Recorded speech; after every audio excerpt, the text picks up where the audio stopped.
Sir मुझे ये बहुत फैसिनेटिंग लगता है कि कास्टिंग डायरेक्टर्स एक्टर्स होते हैं बहुत सारे, इनफैक्ट आप भी।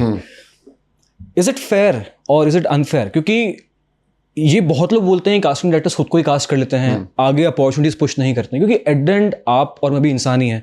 अगर आपके पास कुछ कास्टिंग की रिक्वायरमेंट आई है तो आप मुझे, इन्हें, अपने फेलोज को बोलेंगे, राइट, दोस्तों को बोलेंगे कि यार इसमें ऑडिशन दे दो। कितना फेयर है कास्टिंग इंडस्ट्री? मुझे लगता है कि आप अगर क्रेडिबल एक्टर नहीं हो तो आप चाहे कास्टिंग डायरेक्टर हो, चाहे आप डायरेक्टर हो, चाहे आप प्रोड्यूसर के लड़के हो, चाहे आप कोई भी हो, आपको शायद एक बार तो काम मिल जाएगा, बार बार नहीं मिलेगा। इतना मैं आपको बता दूं, अगर आपका कोई चाचा ताया प्रोड्यूसर नहीं है या डायरेक्टर नहीं है तो आप कास्टिंग डायरेक्टर होने के बावजूद भी बिना ऑडिशन के आप कास्ट नहीं होंगे। ओके, मतलब इतना फेयर रहता है कास्टिंग इंडस्ट्री। देखो यार, जब एक पिक्चर या एक वेब सीरीज बनती है ना, उसमें करोड़ों रुपए लगता है, राइट। और अब अगर वेब सीरीज किसी अच्छे प्लेटफॉर्म की हो तो उनकी इंटरफेरेंस भी बहुत रहती है। सेकेंडरी कैरेक्टर्स भी अप्रूव नहीं होते बिना ऑडिशन के। अच्छा। लीड्स तो दूर की बात है, obviously until unless you are a very big name, आपका बहुत प्रूफ ऑफ कॉन्सेप्ट मार्केट में है, तो ऑडिशन नहीं होगा आपका।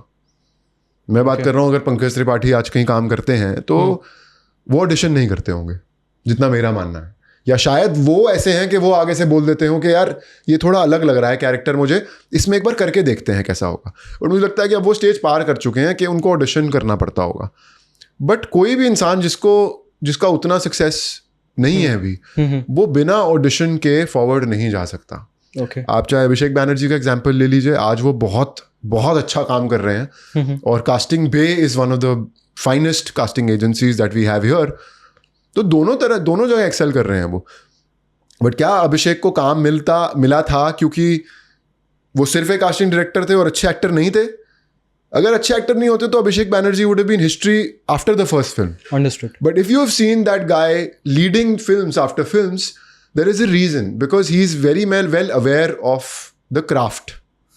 Also casting आपको जितना immensely help करता है एक्टिंग के प्रोसेस में, वो अंडर एस्टिमेटेड है। क्या हेल्प करता है? अगर मैं एक्टर हूँ, क्या मुझे कास्टिंग करनी चाहिए? कास्टिंग करनी चाहिए नहीं करनी चाहिए एग्जाम्पल मैं, मतलब उसका जवाब मैं नहीं दूंगा, बट हेल्प आपको इसलिए करता है क्योंकि आप प्रोसेस को थोड़ा डीपली समझ पाते हो। ओके। आपको पढ़नी पड़ती हैं स्क्रिप्ट्स, क्योंकि आपकी रिस्पॉन्सिबिलिटी है। इवन आप कास्टिंग असिस्टेंट या कास्टिंग इंटर्न ही क्यों ना हो, आप अगले इंसान को कैसे समझाओगे अगर आपको ही नहीं समझ आया तो। लेकिन अगर आप एक कास्टिंग डायरेक्टर हो या असिस्टेंट हो या इंटर्न भी हो, तो आपको बहुत सारी ब्रीफ्स देनी पड़ती हैं, राइट, एक्टर्स को ऑडिशन मंगवाने के लिए।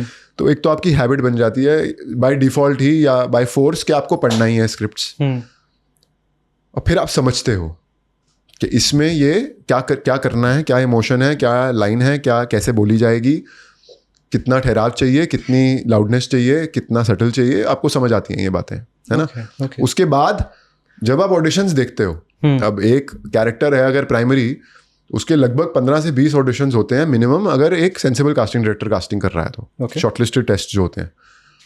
अब आप अगर वो कास्टिंग असिस्टेंट हो और आप साथ में एक एक्टर भी हो, तो आप एक परफॉर्मेंस को 20 तरीके से देख रहे हो, क्योंकि हर कोई अपना कुछ अलग फ्लेवर देता है, राइट, है ना। तो आपका माइंड इवॉल्व होता है, ओके, आप में ठहराव आता है, आपको रेंज पता चलती है।